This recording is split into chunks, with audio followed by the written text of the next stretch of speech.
A lot of interest in Guadalupe, and I'd like to thank everybody for coming. I'm going to start off this lecture by telling you a little bit about myself. My name is Nicholas Middick. I'm a local physician in the community, and I'm sure a lot of you are asking, how did I get ever involved into thinking about this kind of stuff? Well, my paternal grandparents actually immigrated from southern Italy through Argentina, and my grandmother had a very strong devotion to the Virgin Mary. So much of a strong devotion that she actually named my father Nicholas Marian Middica. Well, my dad grew up in a very tough western Pennsylvania mining town, and he didn't like the feminine second name, so he changed it to Mario. So when I grew up and I was looking at the derivation of my name, I asked, well, Dad, you named me after the Greek god of victory, Nike, Middica kind of has like an Italian, some kind of legendary feel. There's an amusement park in Spain called Terra Middica, and it's divided into the classical parts of antiquity, like you go to ancient Greece or ancient Rome or Egypt or something like that. So I said, Dad, you changed my name from the legendary, victorious Mother of God to the legendary victorious Roman god of war, because that's what Mario is named after. It's named after Mars. And he looked at me and said, well, you want to learn about those things, be a priest, and he just kind of left it at that. So, but he really did give me a lot of appreciation for classical history. He knew a lot of Roman history, and that's pretty much how I got my start in this. And when I was 9 years old, I was in a mall in Pompano Beach, Florida, and there was a little coin dealer there, and I twisted his arm and I said, Dad, you got to get me this 2,000-year-old coin. And it was one like this on the base right here. It's from Mark Antony and Cleopatra. And I was so enamored with it, I'd give talks and show and tell in school about it. I didn't know what anything meant on it, but I was like, hey, I have a coin from Cleopatra and Mark Antony, and it was kind of fun, and that's how I kind of got introduced into antiquity. But as I grew up, I started looking at these symbols, and I said, there's got to be more to it. There's reasons why they put these symbols on coins.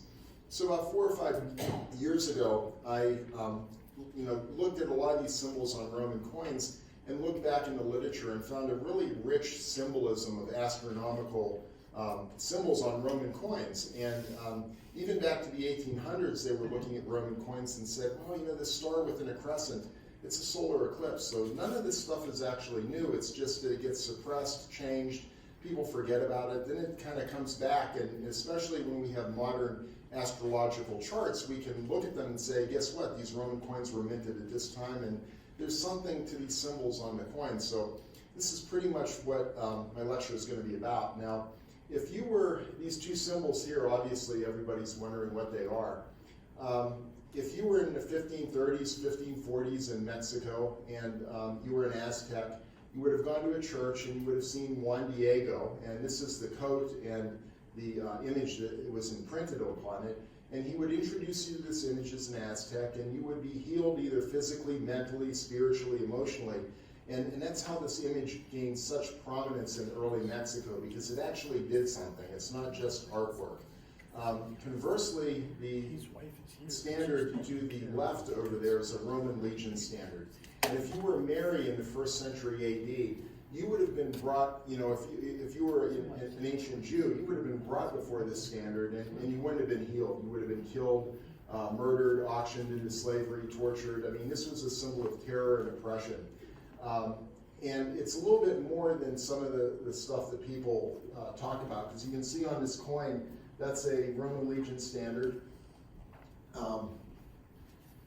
So this is a colorful signal unit from the Roman army. These things aren't statuary brass. They're like the signal corps that we would see in the American Civil War. They would be marched into battle, people would be in the front fighting, and the frontline soldiers would use it as a reference to fall back on. But on the rear portion, they would have arrows to direct troop movements, people on horseback. So these were very practical instruments in 1st century warfare. And it's one of the reasons why the Romans were so good when they were fighting on open battles. They had very good communication with their armies, and they could direct their troops, cavalry this way, heavy troops the other way, and they could very easily communicate with these instruments. A little bit about the symbols. You have a crescent, you have something that looks like a solar eclipse. I'll go forward on the coins and I'll show you guys this. You have a star, probably representative of Mars. The Roman war god Mars was a primary deity in the ancient Roman Empire. And what's really interesting is that they put busts of the emperor on these things. And we know this from Josephus from the 1st century AD. In other words, according to Josephus, Pontius Pilate marched these standards into Jerusalem and caused a riot. And you can imagine from the 1st century marching these symbols in. And I can imagine them putting them on the Antonine fortress overlooking the temple, and the people that were worshiping in the temple looking up and seeing the Roman emperor, it would have caused a riot. And it was a very, very big thing. I just want to show you a brief clip, just to get you guys into the mood of, it's like a 2-minute clip from the most recent Ben-Hur movie. And it's just going to show you Pontius Pilate actually marching into Jerusalem with a Roman army.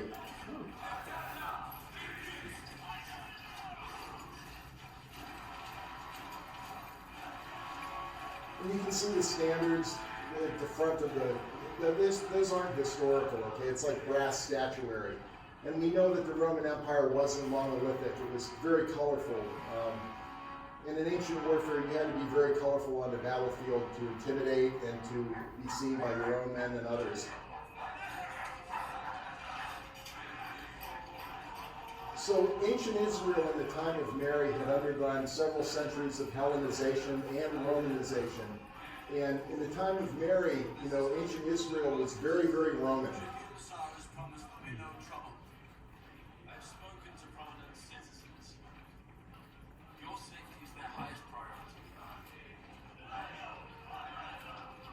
See the Legion standard bearer right off to the left there. And this is really interesting because you see how Jewish aristocracy is living. And we know this from archaeology today, that from murals on the walls that the Israelites and the Jews at the time had very Roman cultural aspects to them.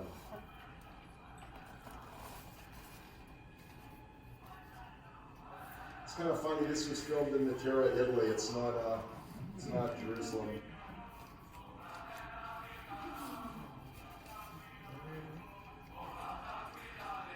So this is a fictional attempt on Pontius Pilate's life, and the arrow misses Pontius Pilate.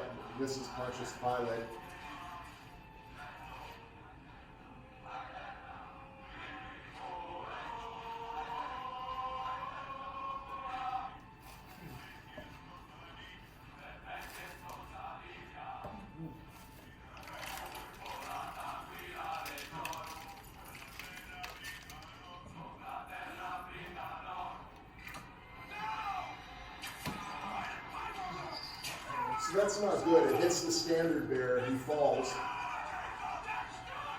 The Romans automatically move in with a testudo formation to shield him and cover him. And you can watch the rest of the movie from here. So we're going to get started. This is all non-profit, okay? I'm not profiting off this video, so these are just educational stuff. So what's the course objective? We're going to provide a rational and cohesive historical framework to understand the iconography of Our Lady of Guadalupe within existing Judeo-Christian theology. The lecture will be presented within a cultural context of Marian devotion and not worship. Marian examination provides insight into the humanity of Jesus Christ.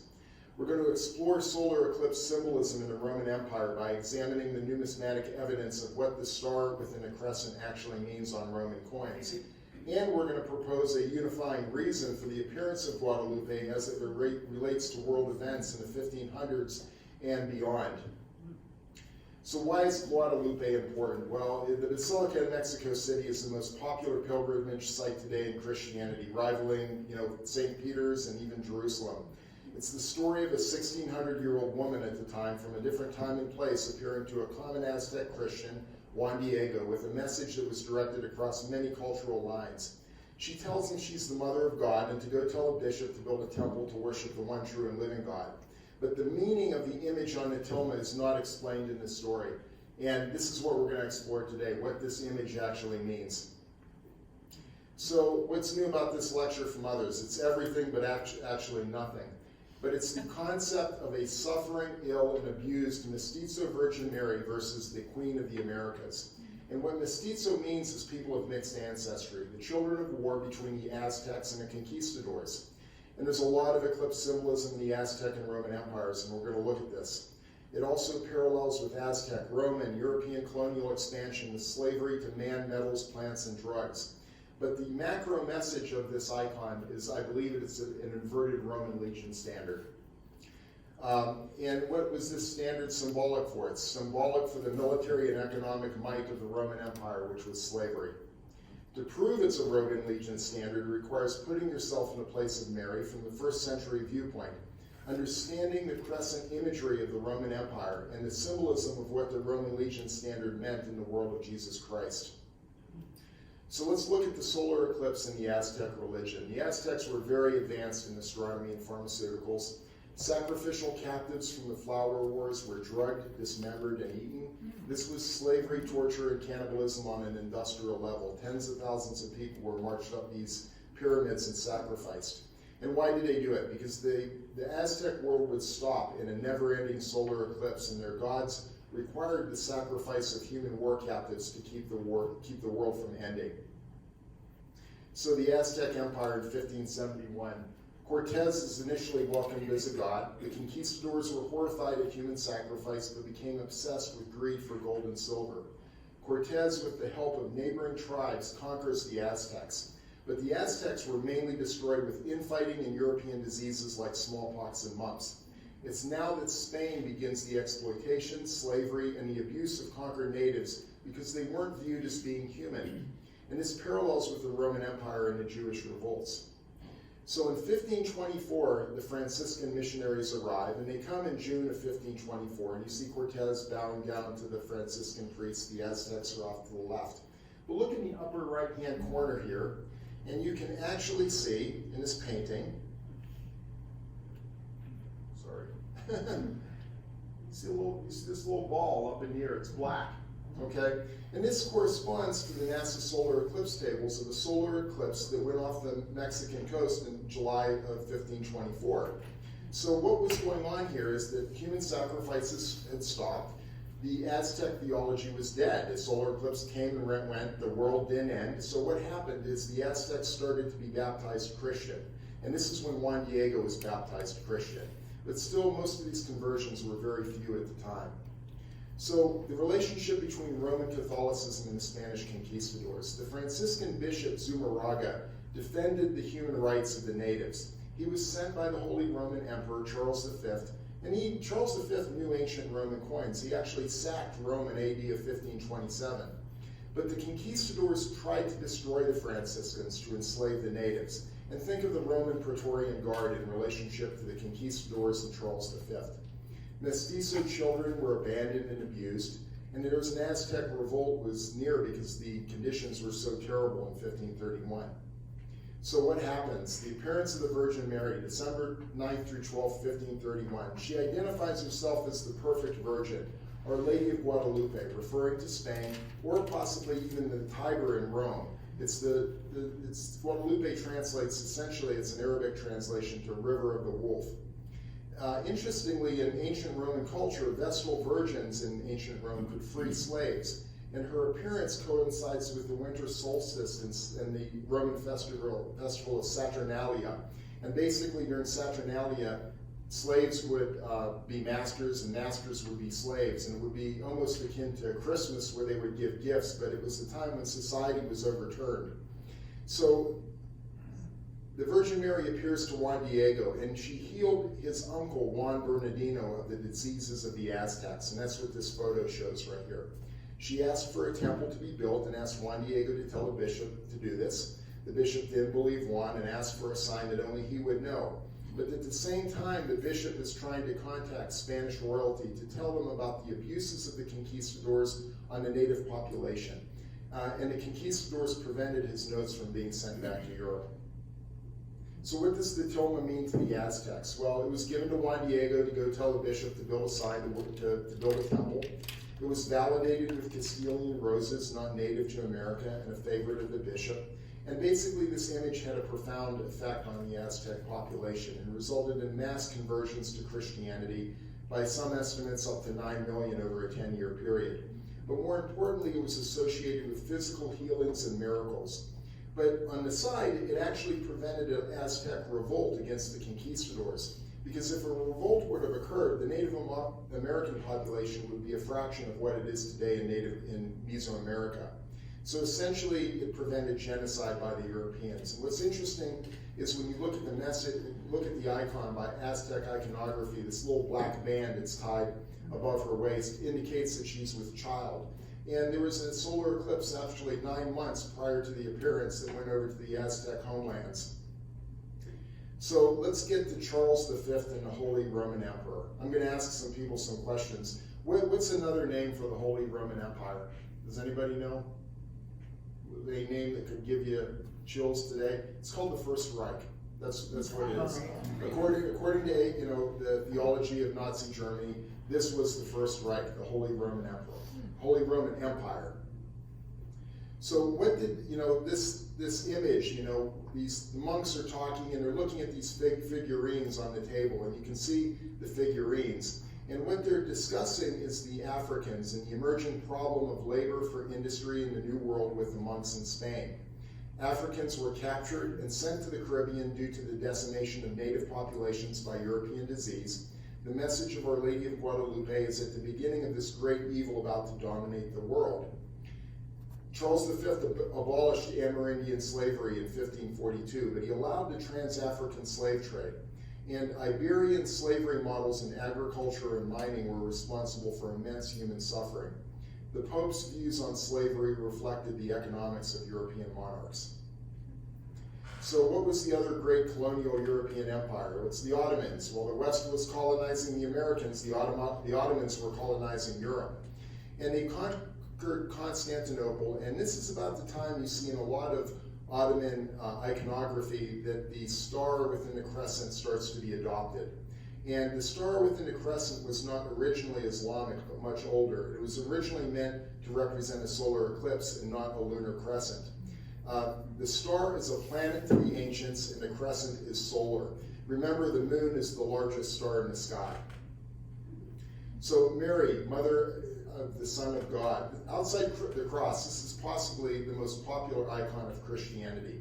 But most Christians have a very limited understanding of it, and it's confined to micro-observations. Every time I've asked people, I don't get a clear understanding of what it is, and I've looked through books, and I've done all the research I can. It's just limited to, very micro-observations. But we're going to examine the Toma from the perspective of a first-century Galilean Jew under the oppression of the Roman Empire. And remember that during the life of Christ, Caesar was the living Son of God. So this is the oldest image that we have of Guadalupe. It's from 1548. And what you see is there's no crown on her head. There's no floral print on her dress. There's no rays. But everything else is pretty much the same, with the exception of this almost like cloud formation below the little angel on the bottom. So remember that, does anybody have any Aztec coins? There are no Aztec coins, because the Aztecs traded in fabric along with cocoa beans. Gold wasn't money to the Aztecs. So this Toma was made of very, very poor agave cactus fiber, and it normally decays very quickly, and its preservation after 500 years is miraculous. Nobody knows how the image got on it. Numerous scientific studies over the centuries have not provided an explanation of how or why. So let's look at the face. We're going to do a very close examination. You can actually see along the left brow, there's actually a brush mark or trauma in that area. The left parotid gland is enlarged, and this may be indicative of bumps. There's actually smallpox lesions that you can see on her nasal area. You can actually see one along the right cheek and almost in 3D relief right here. So you can see the contour, and these are around the nose, this area, the brush, almost looks like brow trauma right here. And there's actually tears in her eyes. When you take this icon outside and you put it in the sun, you will see these areas actually light up because they're light. And it looks like tears in her eyes. And this represents the suffering humanity of Jesus Christ in the mestizo. So alterations to the Toma. Well, the crown was added and later removed, and you can see this area over here where the crown has been added, and it's, according to the experts in Mexico City, it's actually fallen off a total of 3 times. And I believe that it was possibly done to transfer legitimacy to the European monarchies. The lace was poorly drawn over the gown, and I believe it's an obvious addition. I mean, you can see where it overlaps here, and there's multiple other areas. It doesn't follow the contours of the dress. Some people believe that it's a transparent Middle Eastern sash, but I think they're taking it a little bit too far, and I think it just looks like it was added at some time. So I believe the crescent is solar, and it was actually painted silver at one time. I believe that it was black to have symbolism opposite of the sun. And Mary eclipses the sun and acts as an intercessor to the radiance behind her. Note that it's also a double crescent that's embedded, and I believe there's a clear resemblance to a Roman legion standard. So let's get to the little mestizo angel on the bottom. You can see that this is actually a processional icon. You can see a handle here behind the head. You can see the contour of the hair, and you see a standard handle behind it. Roman eagles were liaisons between the god Jupiter and humanity. And the Romans would actually put feathers at the base of these crescents. And you can see these little feathers right at the base of the crescent. The feathers actually match the feathers on the eagle. Do right here. Note that the color of the angel's coat is red, and at least symbolism in scripture relates red to war. The bird is now carrying the subservient. The bird is now subservient and now carrying the Mother of God. So was there a Roman legion standard present at the crucifixion of Christ? I believe so. So Mary and the symbolism of a Roman legion standard. A solar crescent is a military symbol of intimidation and of the divine nature of the Roman emperor. And that little clip that I showed you, due to the AD 30-31 issue of the standards in Jerusalem, Pilate would have stationed these standards outside the city gates in 33 AD, which was the time we believe the crucifixion was. A group of Roman soldiers with a standard and crucifixion team would have greeted traveling Jewish pilgrims for Passover outside the western gates. This would be done to prevent rebellion. This would not have been the first time Mary and Jesus would have seen a Roman legion standard. The War of Varus occurred with the Galilean revolt after the death of Herod the Great. After returning from Egypt, the Holy Family would have returned to a country in ruin. The wars of Varus involved at least 20,000 Roman troops from Antioch, Syria, and Nabatean auxiliaries that pillaged the Galilee and crucified thousands outside of Jerusalem. So we know Mary very well knew the iconography of the Roman legion standard and the pain and the terror that it brought to her homeland. So I'm going to use a few slides just to see what's this problem between Judeo-Christianity and the Roman Empire. And basically it comes down to the will of God versus the will of the emperor, okay? And Adam and Eve walked with God in the garden. Everything in this faith is to restore this walk in eventual communion with God. It's through disobedience that humanity acquired knowledge, which is like steroids to willpower. If I tell you you have a disease, okay, what's going to happen? That's going to change your willpower immediately. So knowledge changes willpower. And, you know, at least in the story of the Garden of Eden, humanity became gods unto themselves. And it's a lie. Most people are in a form of slavery to something or someone. Willpower is now directed toward the benefit of self rather than the glorification of God, and this results in harm to other people and sadness to the Creator. So willpower plus action, unrighteousness, righteousness, an evil or a good deed according to God and not Caesar. Laws are made to control self-will to prevent harm to self and others. According to our fruits, we will be judged before God and enjoy eternal light or suffer eternal darkness. In this theology, Mary is the new Eve and Jesus is the new Adam as God's only son. Mary is an intercessor to Christ in an opposite manner from Eve, who led to the downfall of Adam. But the big thing in the Roman Empire is that it required verbal confession of Jesus Christ as Lord and Savior in the flesh. And this is in direct opposition to Caesar as the living divine Son of God. So Judeo-Christianity 101, baptism was required to wash away one's unrighteousness. The Holy Spirit lives in the believer, allowing conviction between good and evil to avoid unrighteousness and seek forgiveness and practice repentance. But there's an inversion here with the Aztecs sacrificing and killing and eating people, the Romans throwing Christians to the arenas and the animals. Because Adam and Eve ate the fruit of the tree of the knowledge of good and evil in disobedience by human observation and reason. In other words, they looked at the fruit, they saw it was good, I'm going to eat it. Believers in Christianity now are required to eat the body of Jesus Christ and drink his blood in obedience and almost blind faith. You have to say, guess what? This bread is the body of Christ. You have to eat it. And it's almost an inversion, with the original story in the book of Genesis. But it's this communion, it's this communal feast that people have with God in the end that's being emphasized. So early Christianity was called the way. They would have done things and held on to life as long as they could, and they would have done nonviolent works pleasing to God. Early Christians would rather die in the Roman arenas than to be in danger of denying Christ as Savior and losing salvation. But imperial theology reduces God or gods to forces that can be manipulated by the emperor. And in direct opposition to the Roman view of man becoming a god, in Judaism, God becomes man, teaches humanity how to be human in God's view. And Jesus did not fit into the picture of Hellenized and Romanized Judaism, and therefore was rejected by temple authorities and justifiably executed by the Romans for claiming to be a king over Caesar. And it's by Christ's sacrifice the communion with God is restored. And why is sacrifice necessary? Well, it's in direct opposition to the self-will. So what is the solar eclipse in Judeo-Christianity? Well, I had to look this up because there's a lot of symbolism here, but according to a book, Legends of the Jews, which was published in the late 1800s, there's the legend that the sun darkened when Adam ate the fruit of the tree of the knowledge of good and evil. And it said, essentially, you have Adam and Eve trying to dominate God instead of walking with him.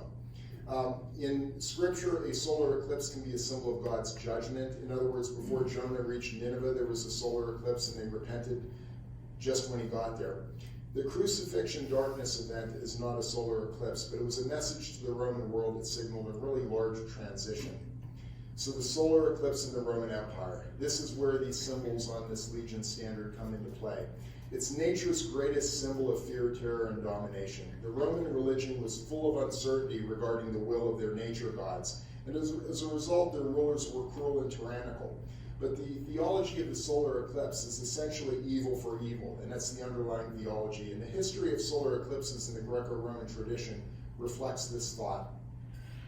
So what is the oldest solar eclipse on a coin that I could find? Well, comparing the NASA charts and comparing dated, coins that we know of, it's this one. It's actually from the 5th century BC, and on the front is Apollo, on the back is his son Asclepius, and it was minted in Pergamon in Turkey.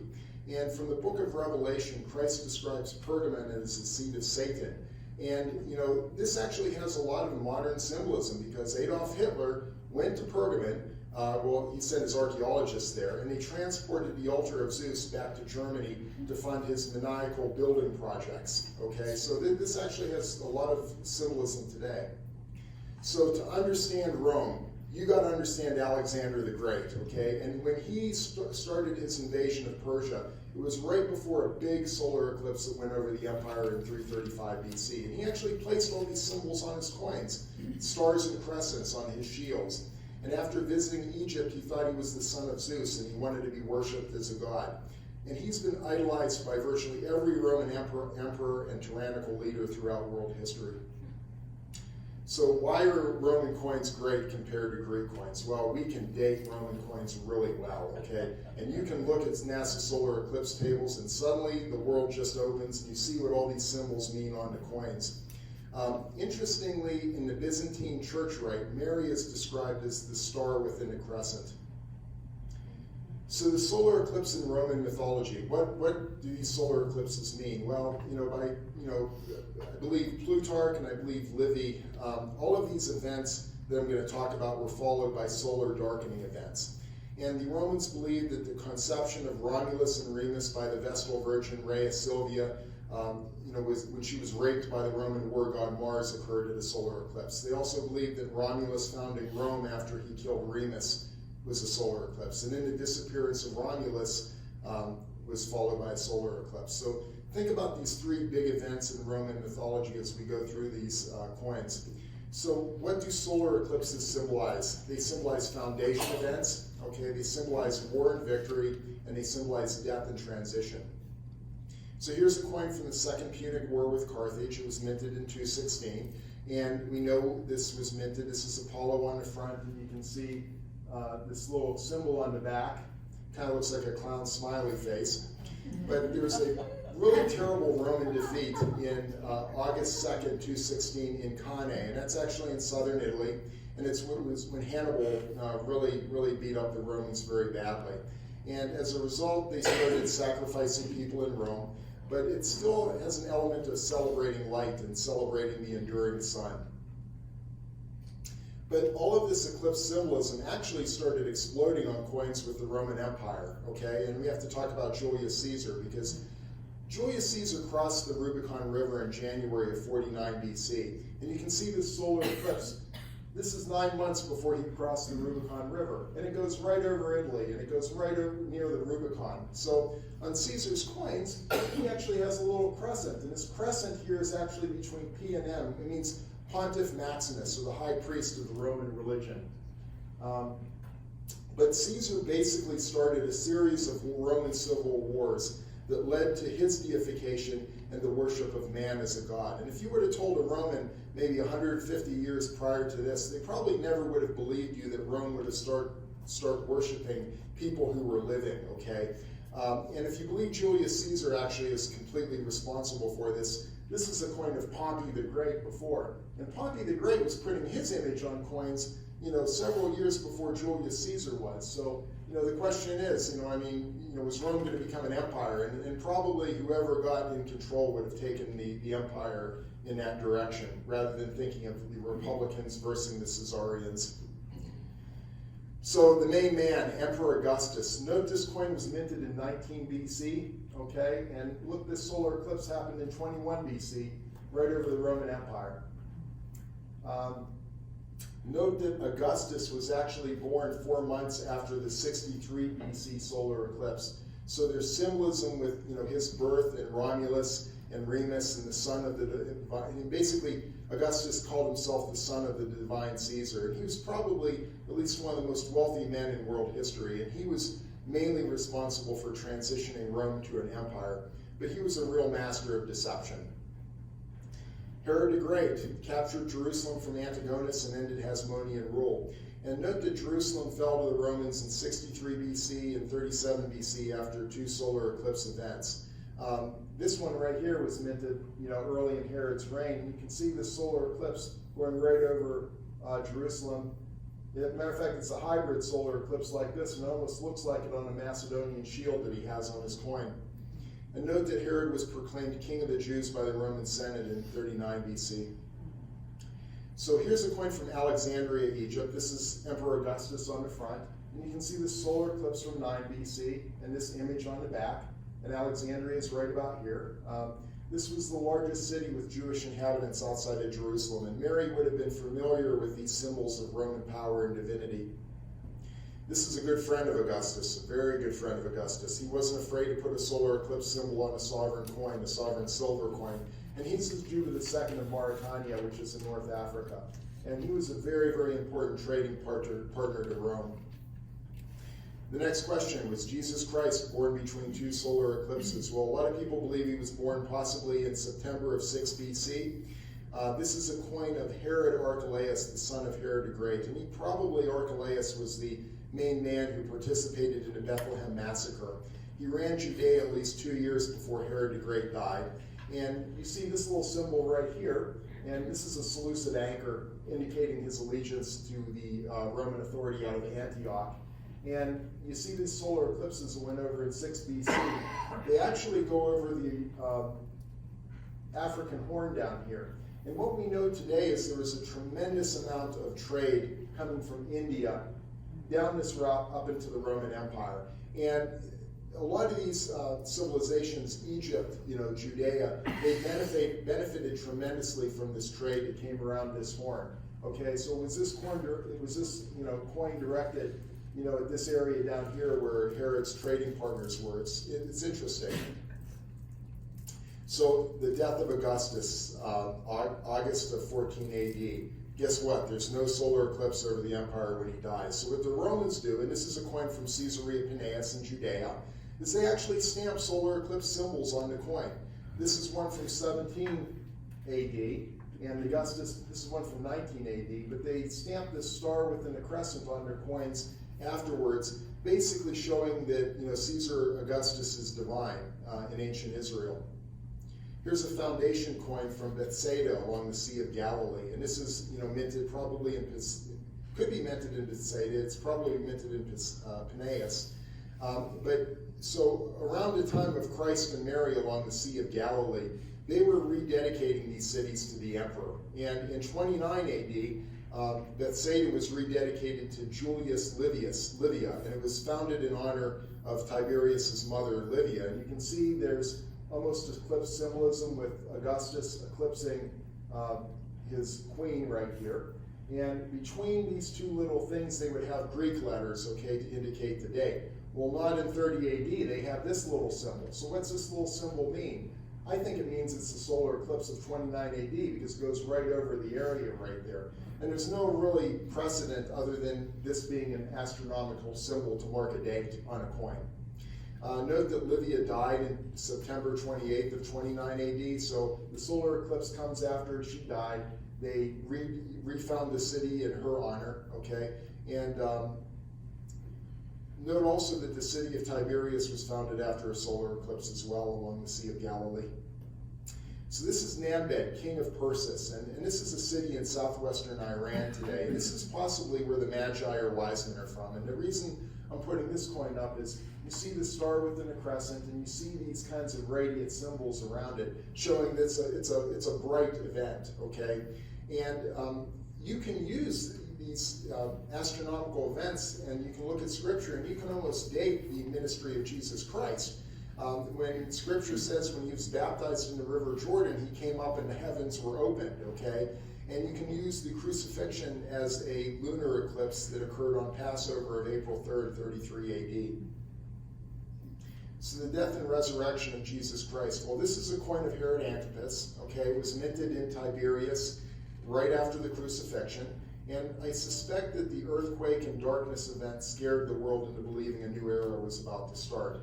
And L is actually a Greek symbol for the year. So you have this shofar announcing the year of 33 AD, and there's a palm branch here, and there's a little star that he puts above the place name of Tiberias. What that means, you could go any direction on that, okay? But I believe there's probably symbolism with Herod, with Antipas alluding Tiberius to Alexander the Great. So this is a coin from Roman Syria, Antioch. This is Claudius. And you can see this is dated to 49 AD, and you see this solar eclipse that goes right over Syria and Antioch. And at the top, you see this little kind of crescent, a star, and I believe it's an annular solar eclipse. This is a coin of Claudius as well, and he has a radiant sun crown, okay? So his crown is showing, power, as he takes symbolism with the sun. And then there's a crescent above Agrippina, Nero's mom, and we're going to get into that a little later. Here's a coin showing Nero becoming divine, and this was minted in Turkey. The top one is a happy Nero from AD 55. The bottom one here is AD 62, and notice how Nero's, my laser pointer died. That's dying. Sorry. But the bottom one shows a stern Nero, okay? So on the back of the coin is Zeus, okay, and you see the crescent on the above, and all of a sudden the crescent goes to Nero below. So we know from mythology that Zeus had power over solar eclipses, and you see Nero taking that power from Zeus in an effort to show his divinity. And this is probably showing the solar eclipse of 59 AD with a lower coin there. We know that in AD 62 is when Nero started going really crazy and started killing people. He virtually destroyed Rome and its economy, and they were in really bad shape after Nero. So I'm going to switch to the Star of Bethlehem coins, and Michael Molinar actually published a lot of this data, at least the initial data, and they were minted in Antioch, and they were minted between 6 AD to 14 AD, real important time in ancient Israel. The Romans annexed Israel and made it a province in 6 AD, and Augustus was actually dying, and they knew he was dying. And every time a Roman emperor would be dying, everybody was on edge because there was probably going to be a war. And So what does this coin basically try and tell people? Well, Michael Molinar, and I believe this, is he believes the ram looking back at that star is symbolic of the Star of Bethlehem, okay? And there's geographic allegory to the ram as being symbolic for Judea or the Levant, okay? And there's Jupiter on the front. But essentially what he's doing is he's saying, that this, look back at these astrological symbols because there are signs from the heavens of the divine authority granted to Rome, okay? And you ask, well, if they're minting coins in 6 AD from the Star of Bethlehem, which may have been 6 or 7 BC, why did they wait so long to do that? Well, the question is answered with the coin below here. This is Augustus Caesar, and this is minted in 19 BC. And it's showing the comet of the divine Julius Caesar after Caesar died in 44 BC. So this is like 25 years later that they're taking an astrological symbol, and Caesar Augustus is actually saying he's divine because of it and putting it on a coin. Other geographic areas on Roman coins: the crocodile Egypt, the owl Greece, the lion Macedonia and Asia Minor, the bull Spain, and the wolf is obviously Rome. So the Antioch Ram coin series changes, and in AD 55 the star changes to a solar eclipse. And these coins were minted in about 55, and what you see is, the top one showing the annular solar eclipse of 49, and the bottom one showing this partial solar eclipse of 52. But these mintage cycles of these coin series start to correlate again with times of instability in Judea. And right before the Jewish revolt, things were getting bad. In the 50s, there was a lot of banditry, and the country of Israel was becoming ungovernable, and they were fighting each other down there. And it appears to warn of Roman warfare against rebellion at the time. And this coin series actually pops up again right before the Bar Kokhba revolt. Here's a coin from Gadara, and it's celebrating the Roman victory in Judea after the fall of Masada. So in Josephus, it talks about a sword star being seen over Jerusalem.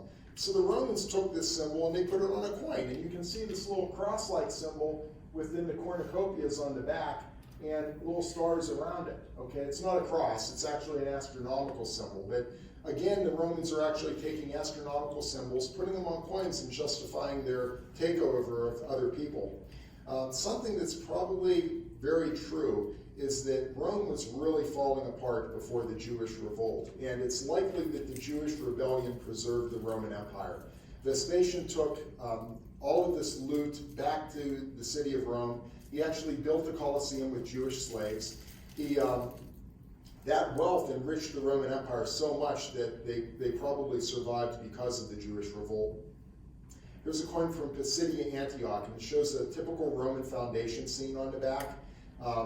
Priest plowing in the crescent above. This is the city that was expelled the Apostle Paul, and it was rededicated in 71 AD after a solar eclipse, probably to avoid being destroyed by the Romans. Here's a real interesting coin. Herod Agrippa II, and he's celebrating the Vespasian's victory over the Jewish people.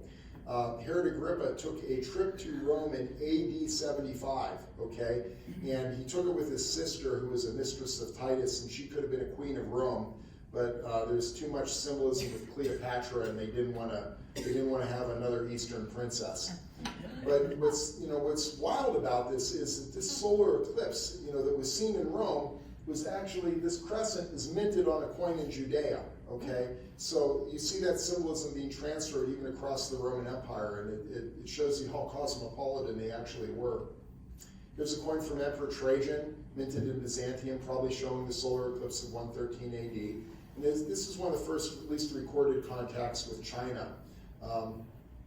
Emperor Hadrian, he had a lot of solar eclipse symbolism on his coins, probably more than any other Roman emperor, okay? He started his reign with a big solar eclipse in 118 AD, and you see these stars and crescents. And there's actually multiple solar eclipses after that probably represent different symbolism on his coins. He destroyed Israel. But what I want to show you right here is very interesting, because you see this solar eclipse in 129 AD. It goes right across Great Britain. It goes right across the path of Hadrian's Wall. And the Romans knew spherical Earth theory very well. They knew it from the Greeks. They were able to predict these things. There's several coins that I'm about to show you that are actually predictive of solar eclipses. The death of Diva Faustina the Elder. She was the wife of Emperor Pius. This was the high water mark of the empire. She died in AD 140, solar eclipse in 143, dedicated on a coin, and she was held to the highest standard of conjugal fidelity.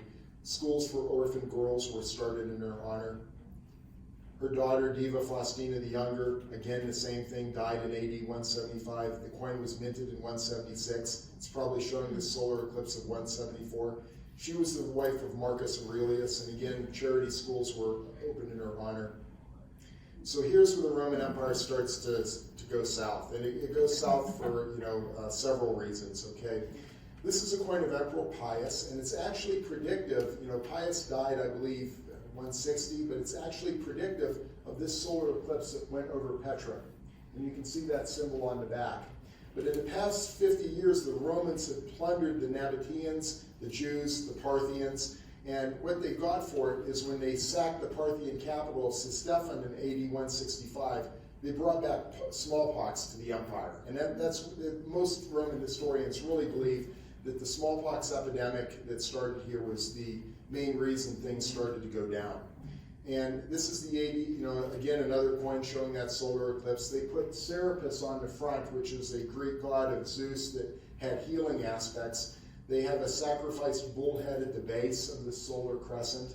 And this really decimated the empire and likely halted Roman Indo-China trade. And most importantly, the smallpox epidemic is likely responsible for greater European immunity against smallpox, which resulted in the Europeans being able to conquer the Aztecs. Quick note on the war coins of Carrhae. So Carrhae was the second biggest Roman defeat, and it was in northern Turkey, southern Turkey today. And actually Crassus sacked the temple in Jerusalem to fund this little expedition with his troops into Parthian territory. There's a cluster of coins beginning in the mid-2nd century that have Roman emperors with a star and a crescent corresponding to solar eclipses over the city. The top is Marcus Aurelius, the bottom is Lucius Verus, and Carrhae is always associated with the Roman wars against Parthia. Here's one, again, this is Commodus, and with the solar eclipse symbol on the back, that's probably indicative of this solar eclipse seen over Carrhae in 174. Commodus is on the front, and he actually started to share power with his father Aurelius in AD 177. And unfortunately, it's not like the movie Gladiator. Gladiator's wrong. Commodus and Marcus Aurelius actually got along a little bit. So, the brief solar eclipses. Now, what I believe when I see this crescent with these multiple stars in, I believe it may represent a very brief solar eclipse, like a flock of birds going across the sun. This is Emperor Severus and Julia Domina. It's from the Emesa Mint in Syria. And these coins were minted around 197. And you can see the solar eclipse going over basically the Emesa Mint in northern Syria with these star symbols.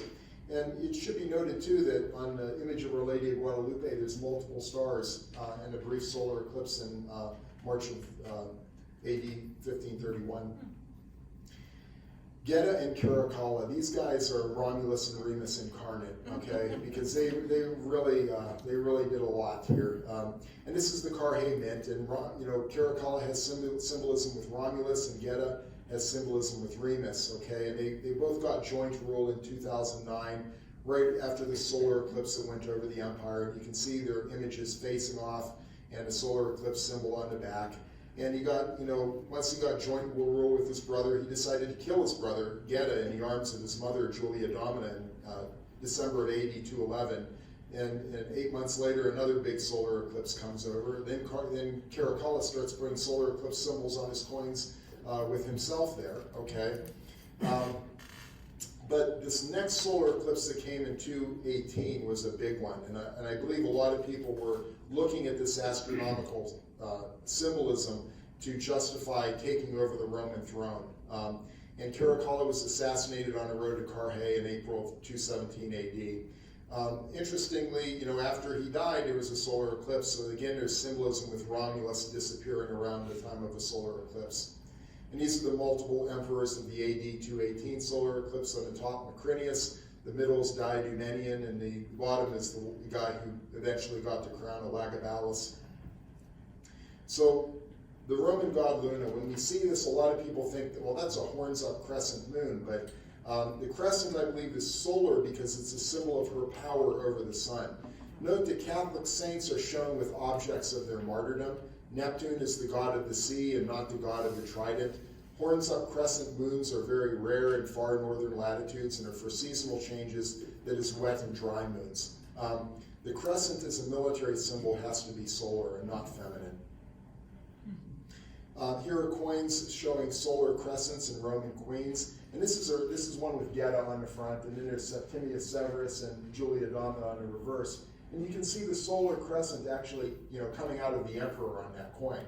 But on the coin below is Julia Donna, and you can see her obscuring the crescent, as the moon would obscure, a sun. Okay. This symbolism actually started with Livia. There's some poorly preserved coins, from around in provincial Roman coinage. But essentially, when you put a Roman queen, in front of a solar eclipse, it's associated with a very powerful and dominating Roman queen. The crisis of the 3rd century. This is when Rome starts falling apart, and the civil wars, barbarian invasions, plagues. Roman queens are again shown with strength and domination because the men were dying. And this is Severina. This is the wife of Emperor Aurelian, and she possibly was the first Roman emperor for a period of time. And I believe it's showing the solar eclipse of AD 272, and you can see actually a double crescent embedded within that one. Of interest is on the right, you can see how the Roman legion standard had evolved, and there's many more little different, circular objects on it, probably reflecting the diversity of the Roman army as they grew and had more specialized units for signaling and stuff. Here's Maximinus the First, or Thrax, and he was basically credited for bringing about the beginning of the real decline of the Western Empire. And this is a coin basically from southern Turkey, and it's showing the geographic region of southern Turkey, the lion looking back at a star within a crescent. Thrax really hated Christianity, and he had church leaders killed. And I believe that this coin is showing the geographic symbolism of not rebelling against the rule of Thrax. This is one of the last coins of Roman Carrhae showing Gordian III as the Sassanid Persians began to take over the eastern part of the Roman Empire. And this is, I believe, the solar eclipse of AD 240. So with Emperor Aurelian, who we just talked about, solar eclipse symbolism in the Roman Empire began to change. And this is when we get the festival of Sol Invictus, or the unconquered sun. And you can see Sol Invictus on the back of this coin with his radiant head. He's actually holding a globe on one end. There's a solar eclipse symbol below. And I believe this was minted in London in AD 318. Well, we know this solar eclipse came over in 319, okay? And that symbol is on the coin. So, the solar eclipse symbolism started to be more used as like mint marks on coins rather than the focal point of the coin. So Sol Invictus, as is gaining more authority as the festival of the unconquered sun. And this is basically where we get Christmas today, from December 25th. But because of all that bad stuff that happened with the Roman state in the 3rd century AD, I believe the solar eclipse symbolism began to die off. So we're going to we're close to the end here, but we're going to talk about the Roman legion standard, okay? And this is obviously a signaling standard for battlefield communication. We know that the crescent on the base may be indicative of Julius Caesar's crossing of the Rubicon River when Rome started its journey to become an empire. You can actually look on this coin and you can see the radiant symbols along this base right here. You can see these little striations around this. And it's like a globe coming across another disc. And at least from the time of Christ, from Mark Antony to about Tiberius, this is what the Roman legion symbols look like, both on the side of Mark Antony and Augustus. And it tells you that both are communicating the same thing, that they want to be Romulus. And possibly these three symbols are representative of the three solar darkening events that I talked about previously with Roman mythology. The conception of Romulus and Remus, the founding of the city, and then the disappearance of Romulus during a solar eclipse.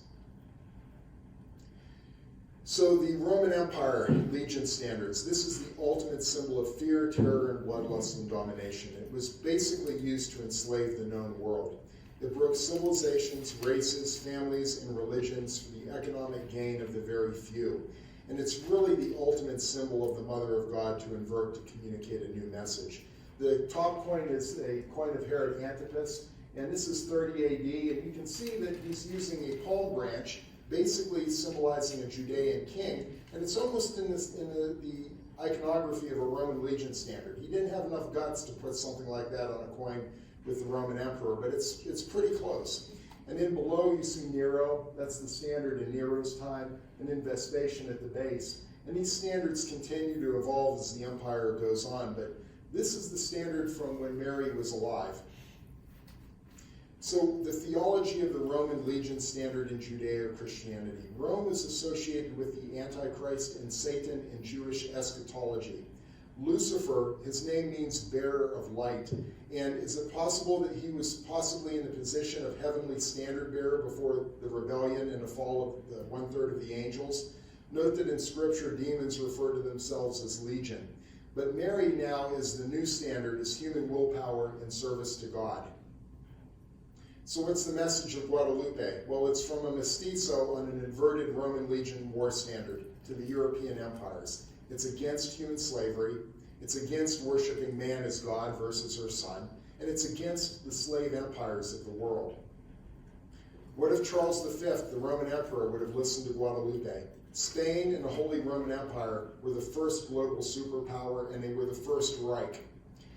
They could have prevented one of the greatest evils in modern humanity. They could have stopped the African slave trade. With the Christian conversions in America, Charles V chose not to enslave the Amerindians, but essentially he practiced differential righteousness to justify enslaving Africans. In other words, he said, as long as they weren't Christian, the Africans could be slaves. But Christ directly challenges this differential righteousness with other faiths by telling people to love their enemies and to do good to those that hate you. So in other words, you practice righteousness on your enemies. So why was this crown placed on Guadalupe's head? Well, you see, in 1571, there was a major battle, and it was a sea battle. And actually, it was one of the last battles of antiquity where ancient galleys with slaves were used to fight each other. It was the Battle of Lepanto. On it, you see Guadalupe, and she has a crown. The Spanish admiral of the fleet, actually he wasn't Spanish, he was Genovese, he was Andrea Doria. And he actually took a copy of Our Lady of Guadalupe, put it as a war standard on his lead ship, and when they were fighting the Ottoman Turks. And this was a very, very close battle. And for what I've read about, it was only won with the intention that they were going to free the galley slaves. So why do people crown Guadalupe? And why does it fall off? And my feeling is that it's probably, when you put a crown on somebody and you say, I'm going to make you king or queen, it's basically a covert way to gain control or domination over somebody's will. Edward Gibbon, he wrote The Decline and Fall of the Roman Empire, and he basically said this at the end of his book. Instead of inquiring why the Roman Empire was destroyed, we should rather be surprised that it had subsisted so long. And I think this applies to a lot of these empires of antiquity, the Romans, the Aztecs, the colonial European empires. They basically fell because they were unrighteous to their fellow humans, and they collapsed because of these deeds. So, even though this is repurposed, it's still a war standard, okay? And I believe that it's a message to the First Reich and all subsequent slave empires in humanity. And note that Our Lady of Fatima in 1917, she appeared during the Second Reich, and she was talking basically about the war that would be brought on by the Third Reich and later Stalinist Russia. We see only the adversarial front of this, okay? And that's, spiritually, you have to ask yourself that question. We don't see the back signs or anything like that. But so how do you withstand the war standard of Guadalupe? Well, you have to see the suffering image of the Mother of God and her Son Jesus Christ in your fellow human being. You got to treat others like yourself because we're made in God's image. And it's saying that slavery to unrighteousness can and must be conquered to love and worship to love and worship the one true living God through her Son, Jesus Christ. And note, and this is kind of conjecture, but you see the crescent on this little thing is actually hollow, it's not black. And I've read these things where at least they've compared Guadalupe to the Ark of the Covenant. And I say, well, why is that comparison there? And I can't figure out why necessarily, okay? But remember, the Ark of the Covenant in Raiders of the Lost Ark that we all know was used as a weapon of war at some time, okay? And the question is, why is the crescent black? Because it's black because of God's mercy. It's not an external battle standard, but it's a standard of internal conversion to the will of God. And the terrible reality of humanity is that we always have a choice. And you can be like the ancient Romans and you can be God, or you can walk with God like Mary. Thank you. Wow. So we stopped at 11 o'clock. That's awesome. We stopped right at 11 o'clock.